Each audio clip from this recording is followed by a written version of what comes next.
ഒരു വ്യവസായി വലിയ കടക്കെണിയിൽപ്പെട്ടു. പലർക്കും പണം കൊടുക്കാമെന്ന് പറഞ്ഞ സമയത്ത് കൊടുക്കാൻ കഴിഞ്ഞില്ല.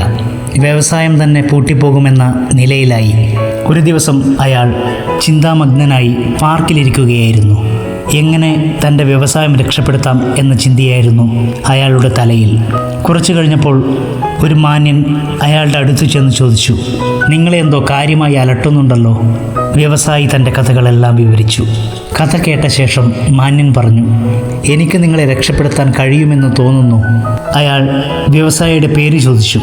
കോട്ടിൻ്റെ പോക്കറ്റിൽ നിന്ന് ചെക്ക് ബുക്കെടുത്ത് ഒരു ചെക്ക് എഴുതി വ്യവസായിയെ ഏൽപ്പിച്ചുകൊണ്ട് പറഞ്ഞു, "ഈ പണം എടുത്ത് നിങ്ങൾ കടങ്ങളെല്ലാം വീട്ടി വ്യവസായം പുനരാരംഭിച്ചുകൊള്ളൂ. കൃത്യം 1 കൊല്ലം കഴിഞ്ഞ് ഇതേ സ്ഥലത്ത് വന്ന് ഈ പണം എനിക്ക് തിരിച്ചു തരണം." ഇത്രയും പറഞ്ഞ ശേഷം അയാൾ ധൃതിയിൽ നടന്നുപോയി. വ്യവസായി ചെക്ക് നോക്കി. അയാൾക്ക് വിശ്വസിക്കാൻ കഴിഞ്ഞില്ല. $10 മില്യൺ ഒപ്പിട്ടിരിക്കുന്നത് റോക്ക്ഫെല്ലർ എന്നാണ്. ലോകത്തിലെ ഏറ്റവും ധനികനായ വ്യക്തി. എൻ്റെ കടങ്ങളെല്ലാം തീർക്കാൻ ഈ തുകയുടെ പകുതി മതി. വ്യവസായി ആശ്വസിച്ചു. പക്ഷേ അയാൾ ബാങ്കിൽ ചെന്ന് ചെക്ക് മാറി പണമാക്കിയില്ല. പകരം സുരക്ഷിതമായി വെച്ചു.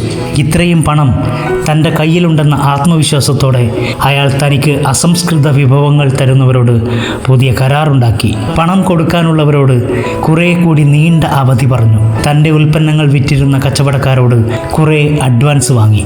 അധികം താമസിയാതെ അയാളുടെ വ്യവസായം പഴയ സ്ഥിതിയിലായി. ലാഭം കിട്ടിത്തുടങ്ങി. 1 കൊല്ലം കഴിഞ്ഞു. റോക്ക്ഫെല്ലർ പറഞ്ഞ പോലെ വ്യവസായി പാർക്കിലെത്തി. റോക്ക്ഫെല്ലർ കൊടുത്ത പഴയ ചെക്ക് കയ്യിലുണ്ട്. തൻ്റെ വിജയകഥ അയാളോട് പറയാൻ അയാൾ ആവേശപൂർവ്വം കാത്തിരുന്നു. അധികം താമസിയാതെ റോക്ക്ഫെല്ലർ എത്തി. പെട്ടെന്ന് യൂണിഫോം ഇട്ട ഒരു സെക്യൂരിറ്റി ജീവനക്കാരൻ വന്ന് വിളിച്ചു പറഞ്ഞു, "ദാ അയാൾ ഇവിടെയുണ്ട്." വേറൊരു സെക്യൂരിറ്റി ജീവനക്കാരനും അവിടെ എത്തി.